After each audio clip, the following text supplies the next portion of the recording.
Magandang umaga ulit sa ngayon. Papunta kami sa Nasim, galing kami sa exit 8 kasi nag-practice yung team ng district namin, Abdullah bin Omar, bagong district namin.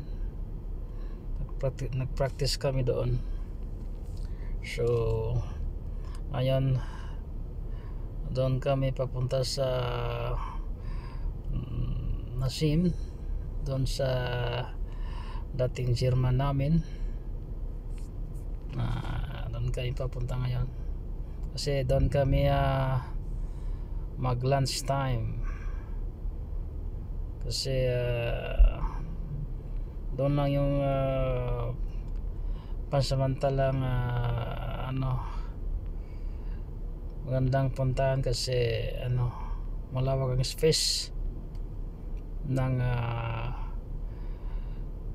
mga bisita or kasi malawak yung space, may lutuan, kaya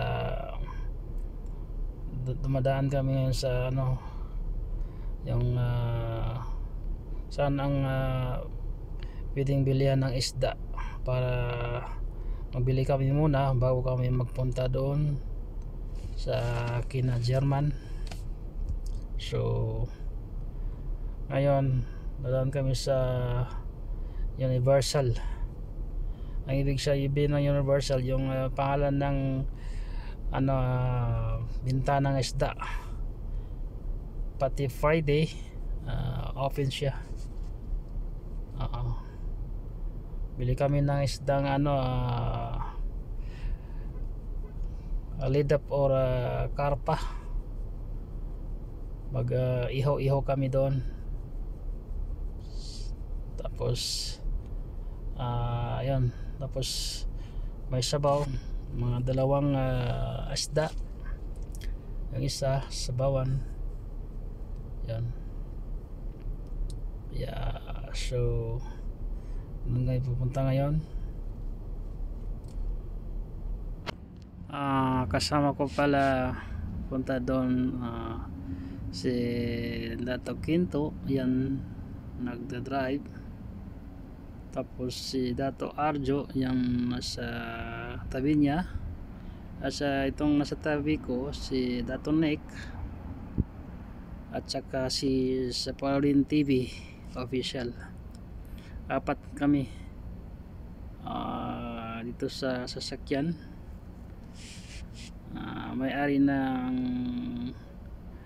ang nagmamayari nito yung yan nag-drive kasi dito kami nakasakay sa sasakyan niya kasi wala kaming masakyan. So dito kami nakasakay sa sasakyan niya. Kaya ngayon malapit na kami sa bahay ni dating German dun sa Nasim.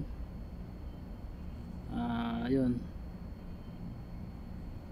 kaya ito na lang. Magandang umaga ulit sa ating lahat, mga kabangsamoro.